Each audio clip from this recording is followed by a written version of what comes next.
And we're back. This is Benjamin Wheeler, author of Sheik of Mars, here with Sun Cheah, who is going to talk to us about his new Kickstarter, Dungeon Samurai, which is down in the. Just a moment. Sorry about that. I always forget to mute the live stream. Who is he? Which is down in the doobly doo below. He's the author of No Gods Only Daimons, which was nominated for a Hugo. Was that the Dragon year that Award. Dragon Award? Oh my Yes. goodness! I was like, don't say Hugo, don't say Hugo. Oh, Dragon. Well. It happens all the time. But let's see here. I what else? What else have you done for us today, Kitson? Let's see. I've written the sequel, which is Time of the Witches, and it's available through Castelia House. I've also finished 2 novels in the new superhero universe, Heroes Unleashed by Silver Empire. And that should be ready in March. And right now, I'm also working on the concept for next series, a cyberpunk series. Fantastic. I think you also wrote some fantasy novels, or was that? No, that was No. somebody with the same last name. I'm sorry. Never mind. And let's see. No Gods Only Daemons was, and The Hammer of Witches was published by Castalia House, right? Yes. Outstanding. So let's talk about Dungeon Samurai. Why don't you give us a brief overview of the plot and what we can expect from it, and why it's so awesome that we should support your Kickstarter? Dungeon Samurai is a story of Yamada Yuki, an ordinary Japanese college student with an extraordinary hobby, the classical samurai martial arts. Oh. One evening, a powerful demon transports his entire dojo to a death world teeming with monsters. To return home, Yamada, his friends, and other abducted humans must join forces to conquer the dungeon that runs through the world's heart and take the fight to the demon. As you might guess, this is a dungeon crawl, but it's my own take on what dungeon crawl should look like. It's got powerful monsters, realistic martial arts, an eye for military strategy, a taste of old school horror, and weird tales. There's also a love story in there. Ooh. So, yeah. Out of curiosity, you said realistic martial arts. Are you a martial artist yourself? Yeah. Fantastic. The real martial artists are the ones who always write the best. Like, when they it's like when military men write military tactics. Martial arts with martial arts practitioners and books, always the best. Yeah. But sorry, I think I interrupted you. Continue. Well, what I wanted to say was that even though I say realistic martial arts, the martial arts in this story is far removed from what I trained with, what I trained in. I've practiced the Filipino martial arts of Pagita Shakali for 3 years. But the martial arts in this story is Koki Shinryu. It's an ancient Japanese martial art, what's called a Koryu, which dates from the 14th century. It's also, if you can believe this, a martial art for ninja. Although it's also classified as samurai martial art, since the family that founded the style was samurai. What I wanted to do with Dungeon Samurai's martial arts was to adapt the Koryu to the close confines of the dungeon. So it's not going to be 100% authentic martial arts, but 100% authentic Koryu, but you will see flavors in it. At least I hope that some of the keen eye can see the flavor. Fantastic. And of course, with different situations, you of course have to do it. Like, I'm pretty sure one doesn't learn too much, kung fu or whatever from a Jackie Chan movie, but they're sure entertaining. And I did read a little bit of yours. I want to say a third or so of the first novel, whatever's up. And I was quite impressed by the tactics and sort of combat descriptions that you employed there. What made you? I noticed that there's a lot of like strategy. It's more like, I want to say, turn-based combat, than like a D&D session? Like, what made you choose that sort of thing? Where it's more regimented, it's more in ranks than what one may usually expect from similar novels. Okay, well, about a couple of years ago, I started getting into isekai and dungeon crawler stories regularly. Isekai. Yeah, Blah. yeah. It's okay though. You're so much better than all the isekai I've read, except for Thanks. like the OG isekai, the 12 Kingdoms. I don't know if you've Mhm, ever read that, but like it's a mistake, mhm. but we can take it back. Uh, Yeah, sorry, I okay, just have to get on my soapbox and rant anytime I hear isekai. But no, that's continue, okay. continue. Anyway, the thing I noticed about these isekai dungeon crawlers is that a lot of them are basically power fantasies. This Yes, guy marching alone in a dungeon, swatting monsters down left and right, calling out orders to use magic here and there, got set piece getting the battles. beautiful women. Yeah. I look at it and I go, okay, how is it that they don't die after the first 5 minutes? Yeah, I mean, Right, right. right. So I got myself thinking, I can do better than this. Yes. And then it came to what would it really take to survive in a real dungeon like that? Mm. And one of my initial inspirations was actually the tunnels of Kuchi. It's a story about about the tunnel rats of the Vietnam War. Ah, yes. Yeah. So these tunnel rats, they'll go down into tunnels and tunnel bases run by the Viet Cong to root Mm. out the insurgents. And their description of close quarters combat influenced Dungeon Samurai. I use a regimented and very technical based style I mean, because like, I felt that that was the best way to survive. Hmm. An isekai story, because this isn't a regular isekai story. If you make a mistake, you die. If you don't support each other, you die. If you trigger a trap, you die. So Hmm. everything has to be very methodical, very technical, and everybody has to support each other.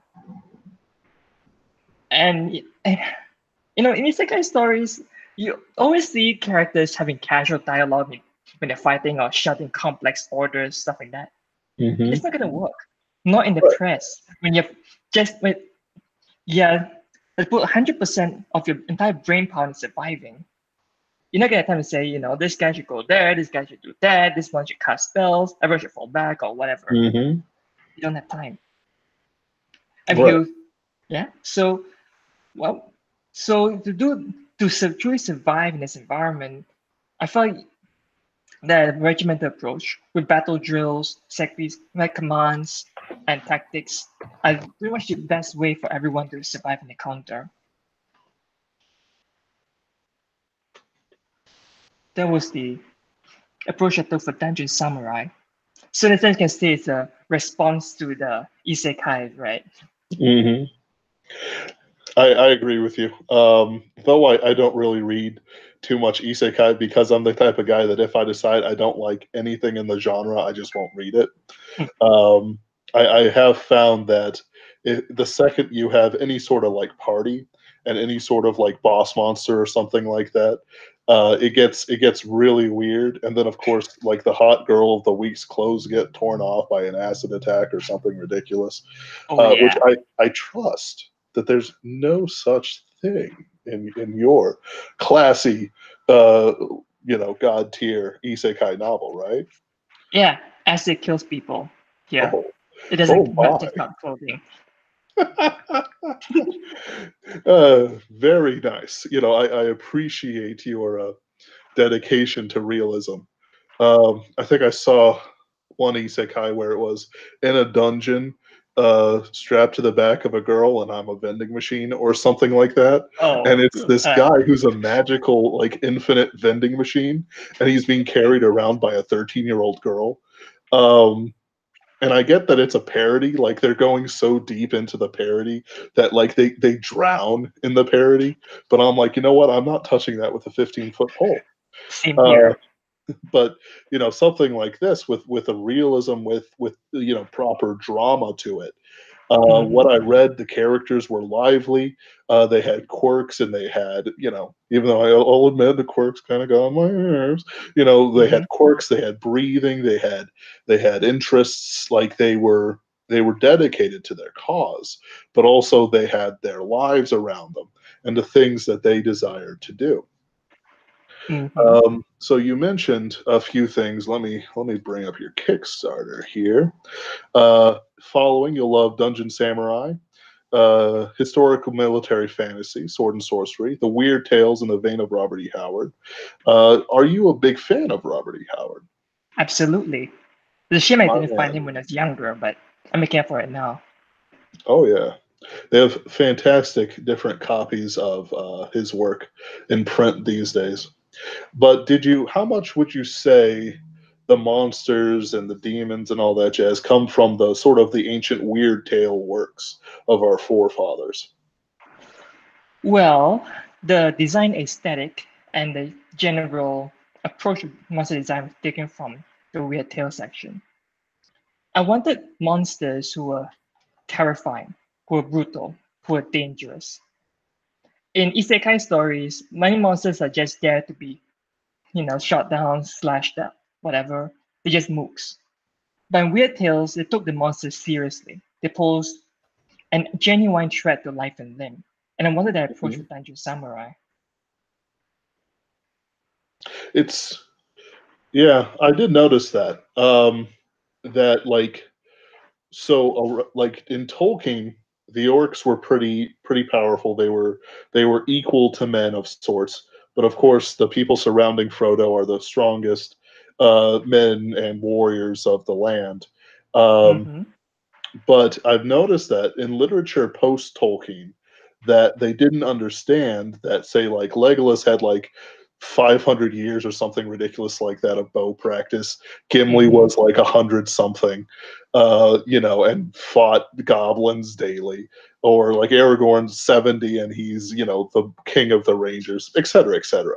Mm-hmm. Um, that these people were super experienced combatants already. Like even Boromir was a leader of men and armies, and he wasn't even like 30, if Mm-hmm. I recall correctly, or he was low 30s. So, but past then, I've noticed that the power fantasy has increased beyond what I feel the narrative stakes can bear. Like in Aragon, have you ever read Aragon? Hmm. No, I have read a lot of the Rings.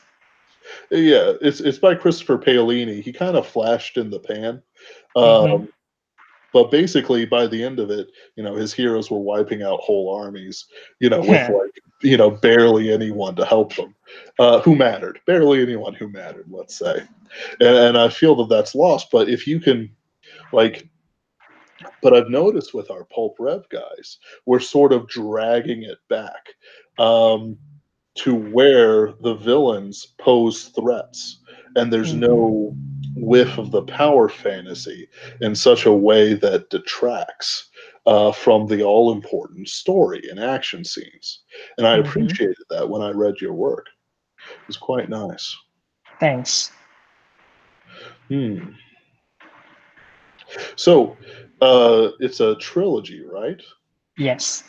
I remember there being something about levels in the dungeon that they're trying to break their way through. Is it like each book is a level, or what sort of pacing are you going to take for it? Hmm. Each book has several levels, but what I'm going to do for is more of a character evolution of sorts. In the first book, we're Yamada Yuki training for the dungeon and then conquering the first few floors. The next two books will have him going deeper and deeper and facing even more powerful threats. Hmm. There are multiple levels in the dungeon, each of them more dangerous than the last.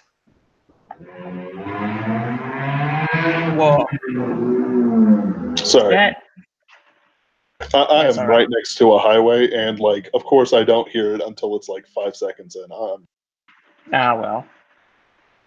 Okay. So as I was saying, there were multiple levels. Each level is definitely more dangerous than the last, and each of them has their own challenges and their own unique monsters. And yeah, these monsters are increasing daily, and they are also adapting to their heroes. I won't spoil much, but we'll say that the monsters are learning. Oh, And every time the humans think they've beaten one kind of monster, well, a new one shows up. right, right. Classic. It's I do like that because we do have an overarching intelligence guiding the monsters with the demon who ripped them from their worlds and stuck them into this hellhole. Yep. In which case, you know, he wasn't he like bored or something, which is of course it's like demons. What can you do? Yeah. So of course he's going to throw new and interesting things at the heroes at every opportunity just to see what's going on Yeah. and how it goes. Uh, yeah. Okay, slight spoiler alert. He's not actually bored. But there's a motive for that. But I won't spoil it for you. But it's only discussed much later on. I get you. No, of course, of course. Um, and of course, I'm sure you lavished whatever final fight scene or whatever it is with every delightful detail for this series. I can certainly see it being as one of those triumphs if you hit it just right. You know, Mm-hmm. each time you raise up the stakes, and then the third one you bring it all together. It's always a delight when it comes to these trilogies. Yeah. I hope I did it right. Oh yeah. From what I read, I'm sure you've gotten it, especially for Thanks. what you're coming out to do with the tactics and the sort of deep strategic thinking that you're trying to infuse into the work. So Mm-hmm. you mentioned that they're picking up a lot of characters. So let's see. When I read, there were quite a few historical characters running around. Why don't you tell us a bit about that? Hmm. Okay, what I can tell you is that the leader of the human military is William Marshall, the William Marshall, the Yeah. British military commander. He's what I wanted to do here was to have actual soldiers participating in a conflict, and as an Easter, both as an Easter egg for readers in the know, as well as to explain why the humans are so competent, because they have actual soldiers who experience in logistics, strategy, and whatnot. And not only like just so Yeah. if anyone isn't familiar with William Marshall, he was considered the best knight in the world while he lived. And if you've read his biography, it's he basically rampages across France for a bit. Like I don't think he ever betted a queen, but she had her favor. And then like basically fought everyone who ever tried to bother him until he became the protector of some prince or king or something. Like it's a life and it's a life. You know what I mean? Yeah. I when I saw that by William Marshall, I knew I absolutely had to include him somehow. Although in this case, he's more of a commander than a fighter, but well, I suspect that that will be much more suitable for him for Dungeon Samurai. But yeah, he does get the fight eventually. Fantastic. In addition to William Marshall, there are a few other historical characters. But you have to look really, really hard for them, like blink and you miss it kind of thing. Hmm. I wanted the historical characters here, not just to explain why they're so competent, but also to hint at the ending. I'm not going to spoil it, but I just want to honestly think about this question. If William Marshall returned home after fighting a dungeon with so much experience fighting monsters and with his memory intact, how will it influence the world?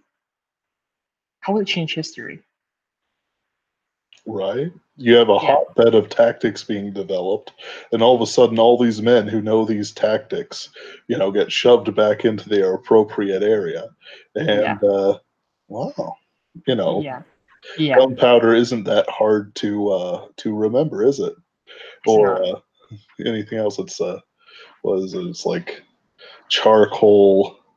saltpeter, and Yeah, nitrate. It's not hard. Of course, making Yeah, good powder, good gunpowder, of course, that's hard. But yeah. So this one, Dungeon Samurai is played in multiple levels. You have a tactical fights, a strategic combat, but you also have a meta conflict between the demon and the powers helping the humans. And this historical aspect, this thing about how humans will affect history when they return, will also affect the meta conflict. that's right. Mm. So let's see. We've talked about the fights. Now, just a second. Are there any particular mythologies you're pulling the monsters from?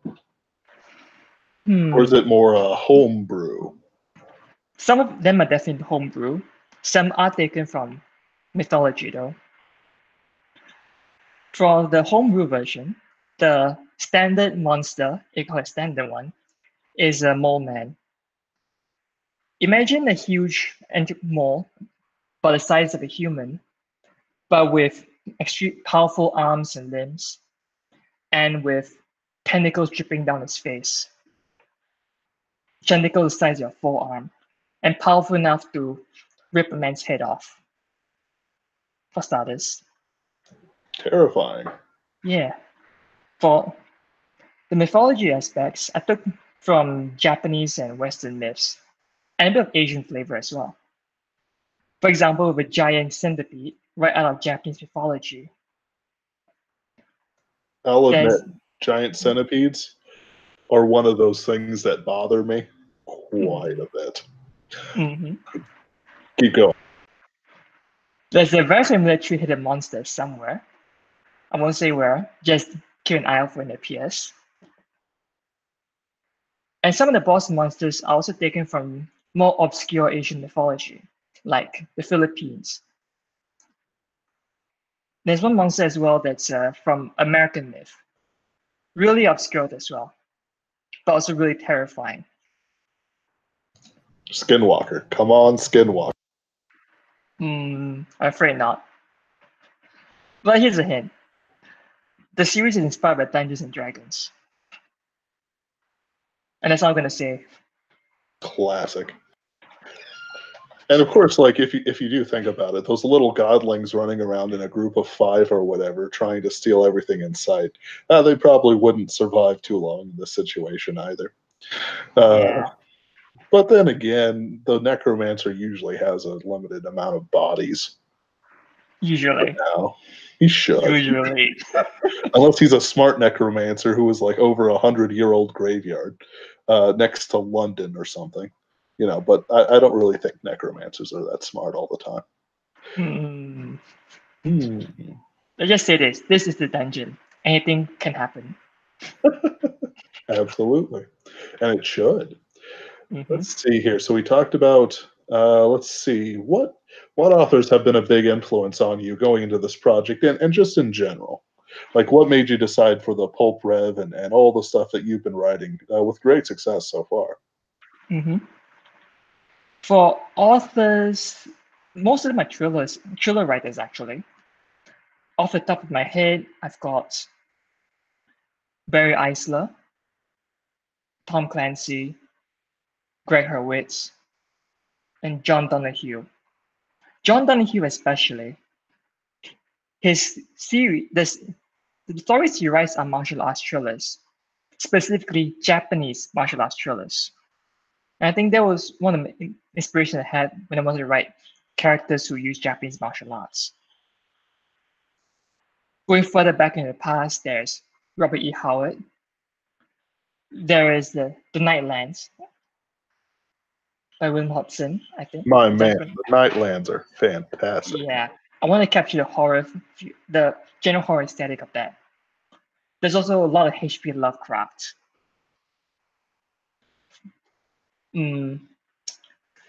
Let's see. Oh yeah, there's also one more. John C. Wright. I want to capture his use of literary pyrotechnics. I love that, man. Yeah. I've got a whole shelf dedicated to his books, but it's when you try to follow in that guy's footsteps, it's hard, but it's great. aim for the sky, and Exactly. yeah, And then you burn up on reentry, but or you die in a slow orbit around the Earth. no, Still there is gotta that. try. Mm-hmm. Keep going. Those are the major authors I have for positive inspiration. That is the writers that I want to emulate. There are authors that provide negative inspiration. I'm not going to name names, but I'll simply say, you heard me talk about Isekai and Legend Crawl, right? Mm-hmm. Yeah. I No, want, I yeah. am inspired by hate as well. Yeah. What I want to do was to write stories that were the exact opposite of those stories. Mm-hmm. No grim darkness for the sake of grim darkness. No monster mooks just to make the hero look good. No dense MCs who won't understand what girl is trying to say, that kind of thing. I mean, I'm sure Otaku will be able to name those series, but I'm just in general trying not to talk down on creators. I'm just a normal Japanese guy, and I've been hit by a truck. The Though you'll like this. There's this funny comic going around the internet, and I'll share it with you once we're done here. Where if I can find it, it's deep within my meme folders by now. But it's this guy in a truck. He's like going around Tokyo, and he's like, "Yes, I have a very important job. I send heroes to other worlds. There's one now," and he swerves into this high schooler and then drives off after he's killed him. Yes, another world will get their hero. I lost Yeah, it when I saw that. yeah, But none of that here, right? yeah. That's Perfect. just ridiculous for my taste. I'll admit, the more pulp rev comes out, the more I enjoy it. I Next week I have Raul. It's Brian Niemeyer. Then I have Raul Nyanzi. Mm-hmm. Uh, and I'm really looking forward to those two live streams, just like I look forward to this one, because it's like more pulp rev, more action, more excitement, more actually good books with relatable and understandable protagonists, Mm-hmm. uh, that don't preach or anything like that. Um, and they just have interesting ideas. It's like when I read yours, I was astounded when you had, these people like not bickering, not fighting, not really, over this dumb stuff or slights or baka slap. But Yeah. these people are like, okay, guys, here's the rub. We got this a-hole demon, we got this and that, and Mm-hmm. we're gonna have to fight our way through in a logical fashion. Which, of Mm-hmm. course, I'm sure you have plenty of opportunities for, fight scenes and heroism and all that good stuff. But Absolutely. the foundation of your story is just um, one of the most solid bedrock that I've seen in a while. Like with Brian Niemeyer's Combat Frame Exceed, um, it I don't really feel it has that same solid foundation, even though it's good.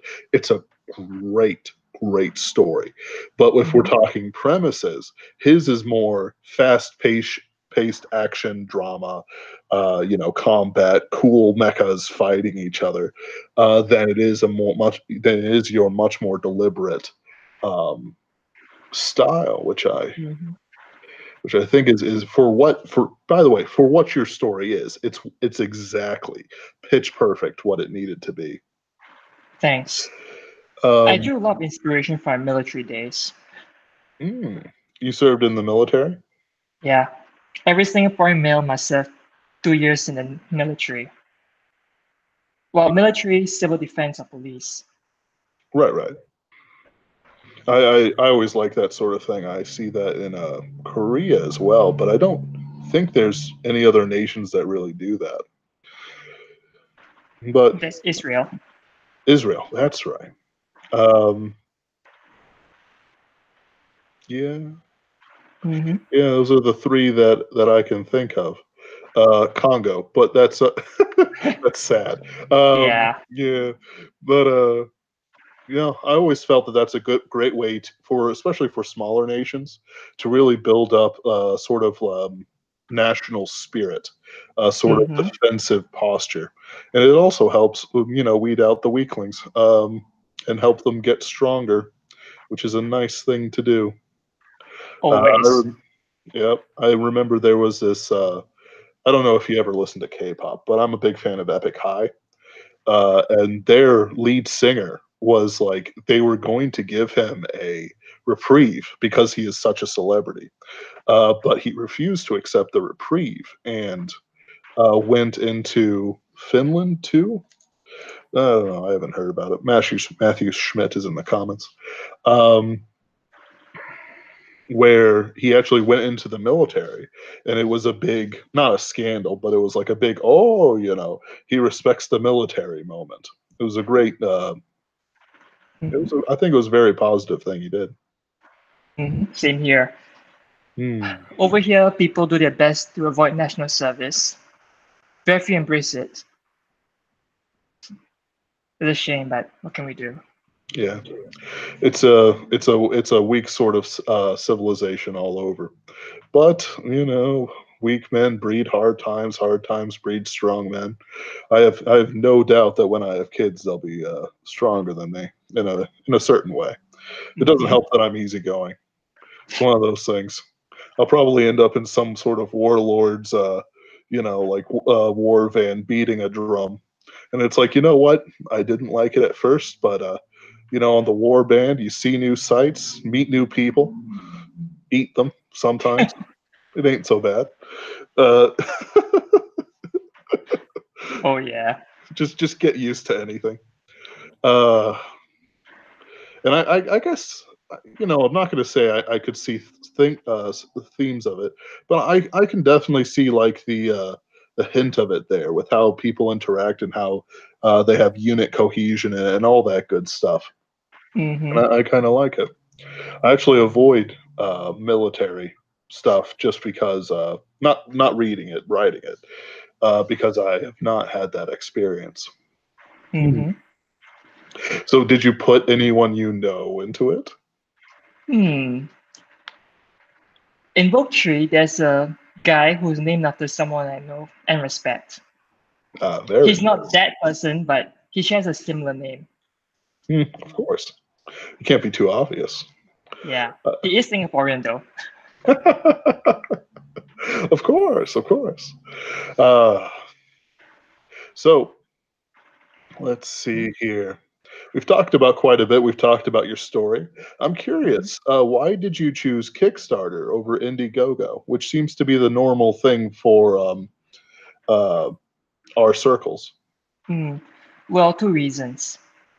Firstly, when I did my research, I found that creative projects and Kickstarter tend to have a higher chance of success.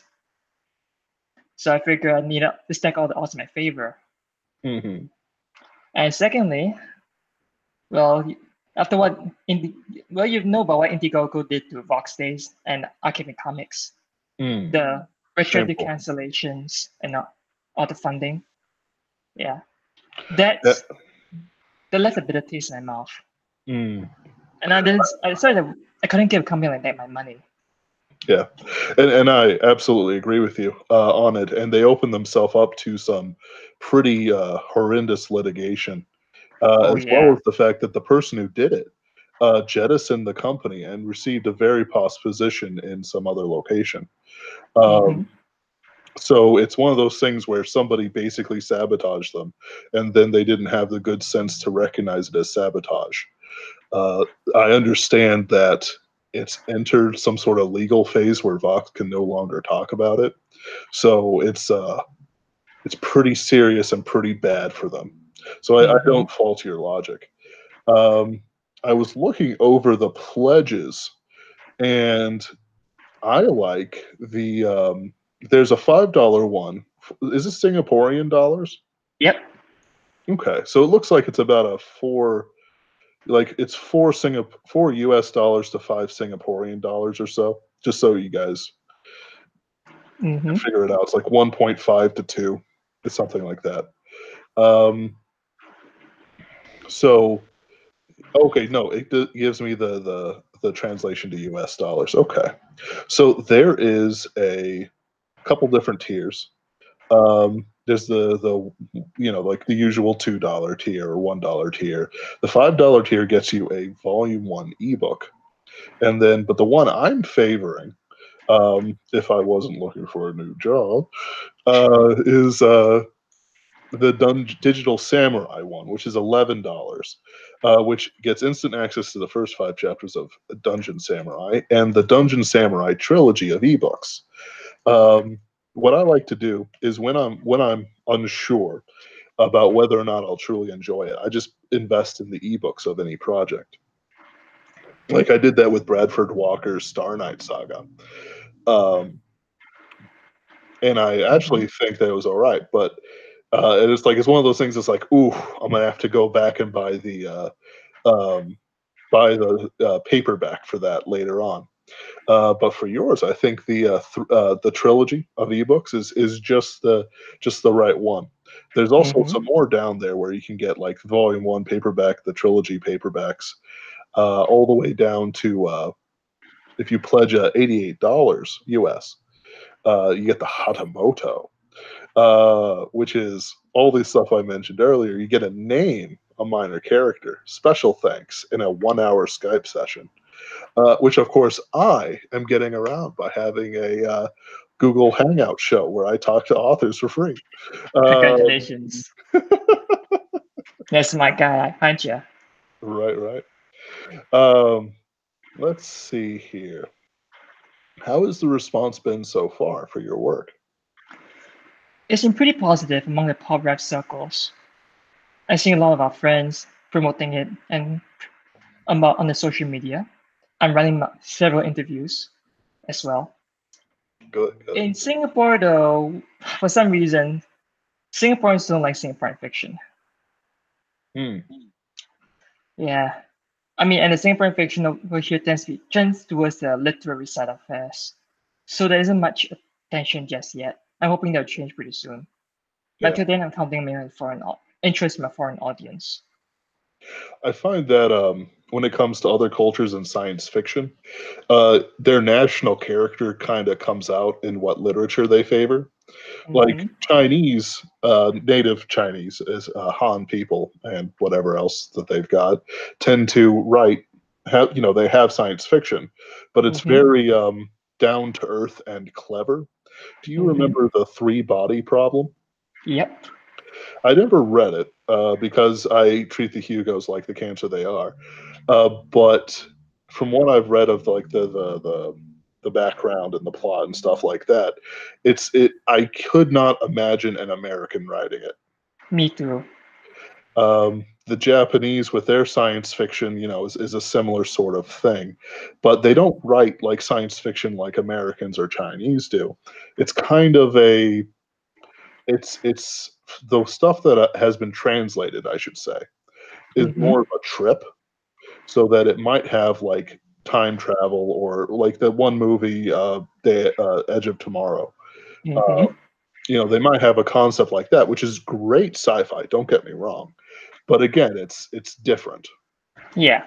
um, compared to the American one, which since I don't know how much you know about American historical theory or whatever, but we were defined by the fact that we were a frontier nation. We were always pushing the boundaries from like the Atlantic to the Pacific, and then into Alaska and stuff like that.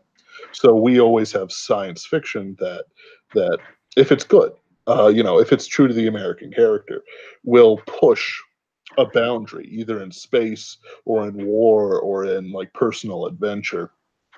Mm-hmm. It sort of rises up. But like for Singaporeans, like you guys are in a city, I Yep. bet cyberpunk would cyberpunk be to their flavor. Huh. I have recalled seeing some Singaporean books with some cyberpunk aesthetics. It was shortlisted for a literary prize, and I found it utterly boring. That's unfortunate. Yeah. I mean, Singaporean literature is predicated on several factors. Firstly, we are a tiny island nation. Secondly, lots of people crammed into a very small space. And thirdly, omnipresent government. So yeah, so a lot of Singaporean fiction tends to be about human drama, about the role, about how the government is, about the role of the government in civil affairs, about local culture and language, history. It's all hyper local, and it's all about what it means to be a Singaporean in, say, colonial era, or in World War II, or in 70s or 80s of today. Mm. I find it very self-referential, to be honest. And considering they are fairly insular, Yeah. that doesn't surprise me in the least. Mhm. Hmm. So maybe if I don't know what you're planning on your cyberpunk thing, but if you set it in Singapore, perhaps and talked about like Singapore problems of the future that they could be facing. Not that I know anything about what problems Singapore faces on a day-to-day basis. Um, it might go very favorably for you in the home market, but it might not work for me. Yeah. To Why be are they? honest, I don't think it'll work in the international markets. Yes. Uh, but if you get that government cheddar, it's nice. Yeah. Mm, But the thing about Singapore is that Singapore is really, really tiny. We're mm, literally a tiny red dot on the map. mm, So this, and it's not just tiny, it is also, you say, antiseptic or bland. mm. And that leads a lot of opportunity to conflict. So, in America, you have mafia, Japanese yakuza, and so on and so forth. In Singapore, we don't have organized crime. We just have tiny street crews, small time punks. You And that don't really have limits, the triads or the tongs or whatever they're called. they were crushed in the 70s and 80s. Wow. Yeah, so a really sad story in modern Singapore, there's very limited avenue for plausible conflict. Hmm. And not I only mean, that, yeah. yes, yeah, Singapore is, because Singapore is so tiny, there's not a lot you can do in Singapore that will make sense elsewhere. So, for example, in American urban fantasy, you can have a guy running from one end of the city to another, fighting this monster, talking to that creature, and so on and so forth. Hmm. Over here, well, first of all, there's no masquerade because the government is everywhere. Secondly, everybody knows everybody else. And there are things that happen in one place in the city can are reported very quickly and known almost instantaneously. So if a magical incident occurs, everyone in this country will know about it. And that was dramatically shorten the kind of plot you can have. I mean, you could say have somebody like is born in, let's say the son of a diplomat born in America comes back home. He could Mhm. be unaware of the masquerade after his parents are brutally murdered in a mysterious political assassination. Mm. Uh, Murdered in the bath, and there was only the smell of seaweed and turtles.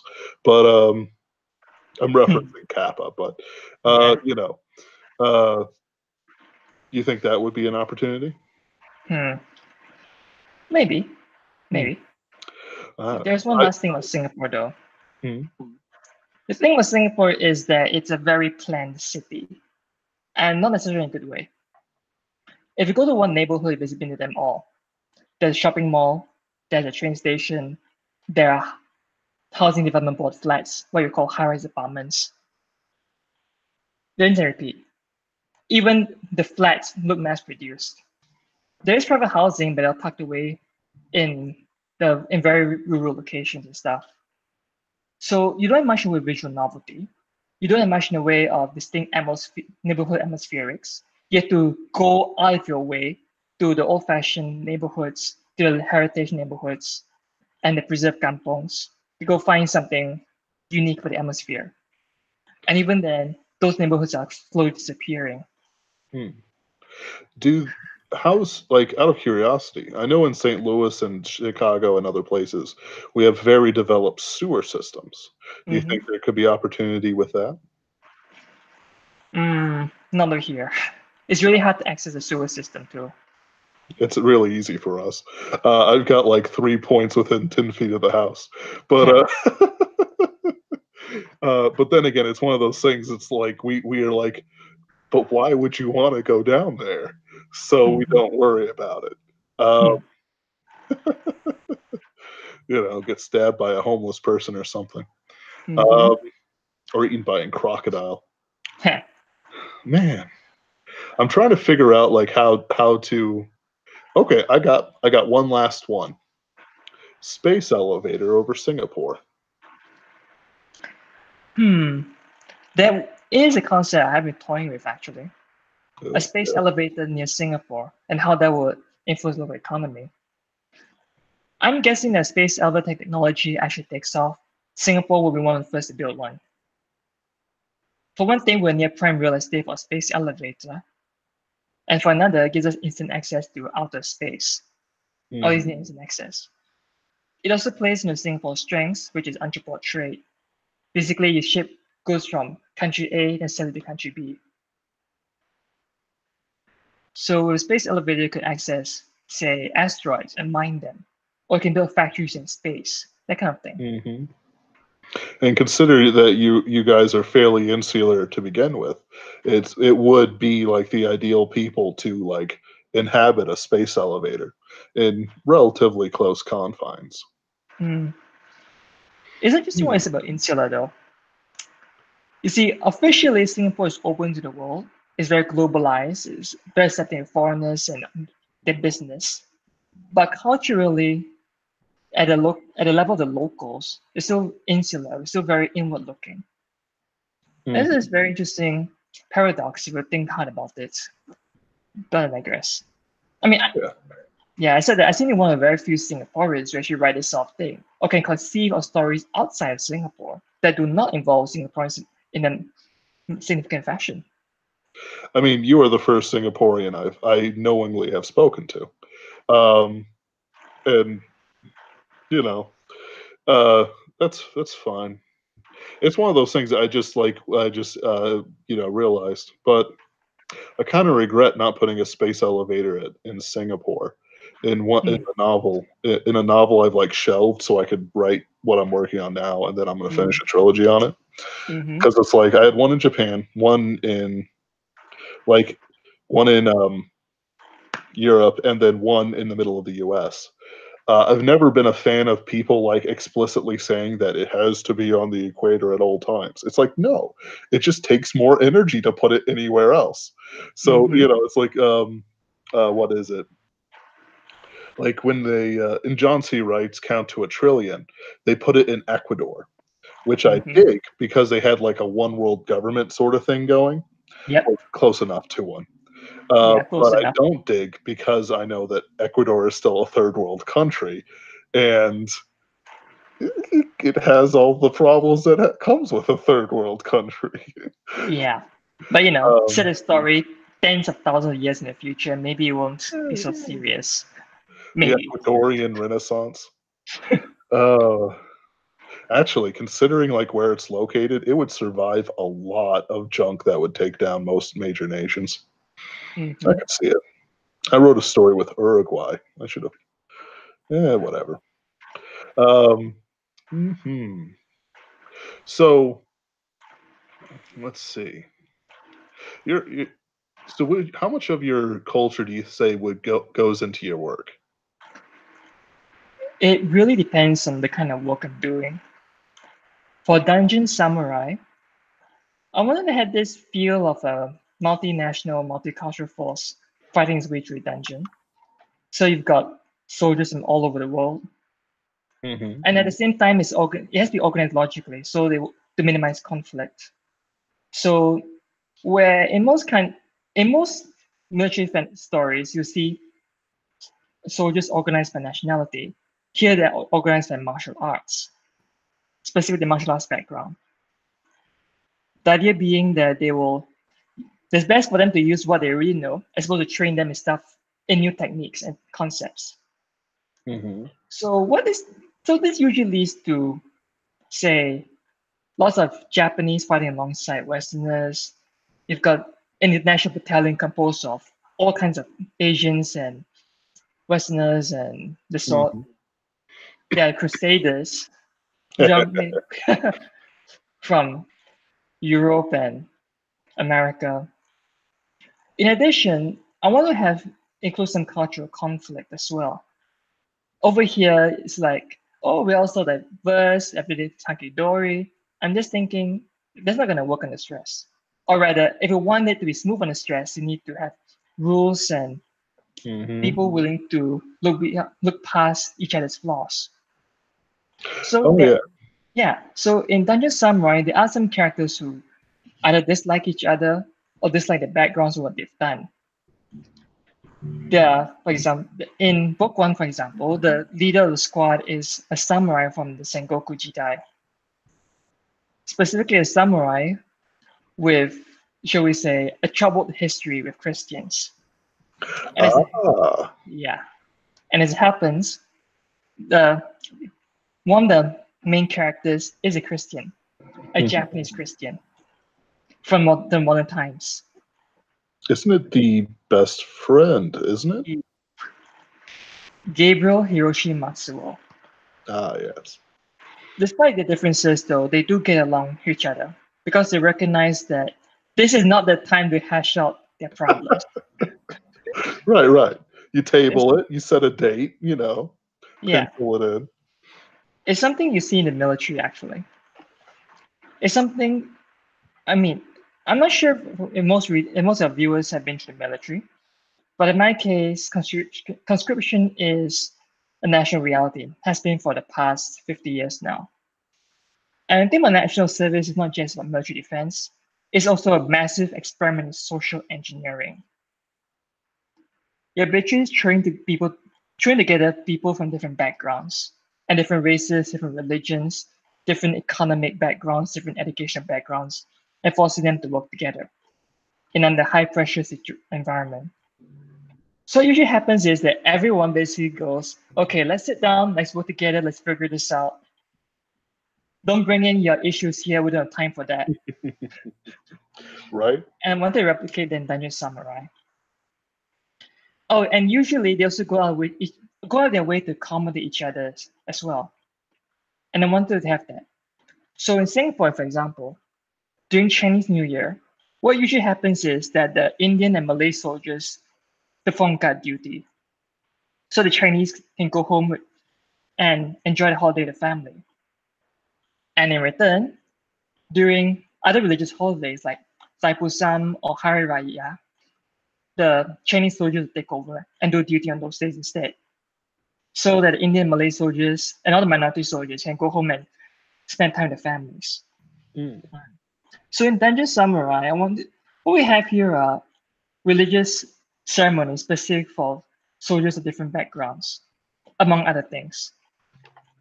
I mean, Right. there's a very definite Japanese flavor to it because the characters are mainly Japanese, but the characters also take time to accommodate each other's cultural and religious backgrounds as well. And it's something that I feel you absolutely need to do if you want to have a multicultural organization and survive Absolutely. without conflict. One of the things that sort of like puts me at odds, not at odds with Fox Day or anything like that, but sort of like makes me like realize the subtlety between it all is Mm-hmm. that like things like and this may sound very strange to some people, but Nigerians and Vietnamese do very well in our country. Mm-hmm. Um, Nigerians are often very energetic.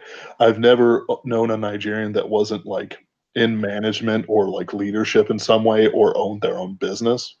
And Mm-hmm. so, and Vietnamese are just very industrious and earn a lot of money. They actually are like, I want to say in the top three or so, like highest non-American native earners. Mm-hmm. Uh, very, very nice stuff. But it's not the same with like Somalis or with Irish. And that's half a joke, but like, and the Irish know what I'm talking about. But it's like the sort of the success that they can take for themselves isn't really bound by race or anything like that. But certain races of any sort of set tend to be very successful. Mm-hmm. This Nigerian fellow, he was going to college for business because his dad owned a restaurant. He told the story of these two Indian guys. One was a very high, almost Brahmin, and the other one was fairly low, but they were both like equally successful in America. Well, all of a sudden they hear this screaming, and it turned out the Brahmin believed the lower caste man was staring at his wife and trying to start an affair. So he Huh. literally pulled out two swords from the homeland and threw it at him and expected him to duel him to the death, or to blood or whatever, over this perceived insight. And of course, their houses were right next to each other, so it's not there wasn't anything that anyone knew of going on. Mm-hmm. But they brought this honor culture with them that the police had to be called and stuff like that. Yeah. Uh, but no, I like how you're doing it. Like the level of thought that's going into this world and into this setting is just top tier. Now, we've Mm-hmm. got about 5 minutes left. How about you take us out with some of your final thoughts? Well, I wanted Dungeon Samurai to be the last word in realistic dungeon crawlers, and I hope that you'll feel the same way. And I That's hope that you enjoy the series as well. fantastic. We've got about 20 days left on the Kickstarter. I put the link down, and I recommend anyone who watches this to check it out, to enjoy it. I know that things live stream wise and whatnot are getting weird with Owen Benjamin and taking up just like this black hole of interesting views, and excuse me. And that I've been gone for like a month and something. But I am planning to do these live streams pretty regularly. Uh, what sort of time frame is Dungeon Samurai going on? Time frame as in? As in, like, when do you expect the product to be out and all that jazz? I'm planning to release it in April. The first book in April, and then we're on a monthly release schedule from there. Okay. So April, May, June for the ebooks? Yes. Outstanding. And do you have the covers already, or do you have someone working on them? Not yet. I mean, the Kickstarter is to fund the covers. Right. I dig it. Uh, fantastic. All right then. Well, do you have any final word for us? Please like Dungeon Samurai and keep an eye out for my future books. Absolutely. And do check out my own books with Sheik of Mars. I do recommend Sun Cheah's No Gods, Only Daimons, which was, again, a Dragon nominated work. I think it ran up against Brian Niemeyer's excellent Soul Saga or something. Soul Cycle. Hmm? Soul Cycle, I think. Soul Cycle. There we go. So it's one of those things that's like, ooh, like you were up against some real quality, which is more to your benefit than anything else. Let's see here. And that's out with Castalia House. It's available on Amazon. I put a link in the description below. If you're not really, if you're feeling a little iffy on the Kickstarter, do support this. Do support the Kickstarter. But monetarily supporting him through buying his backlog is also an excellent decision. Just give him money. And give me money, but money. No, fantastic. I want to thank you for coming on, Kitsun, and Thanks for I the wish you invitation. all the success. I think I will once I get if I get a job before this is up. I think I will certainly Thank you. check out that $11 Dungeon Samurai trilogy pledge. Thank Um, you. and I look forward to seeing how it all ends. Me too. Absolutely. All right. You have a great evening. You too. Mm-hmm.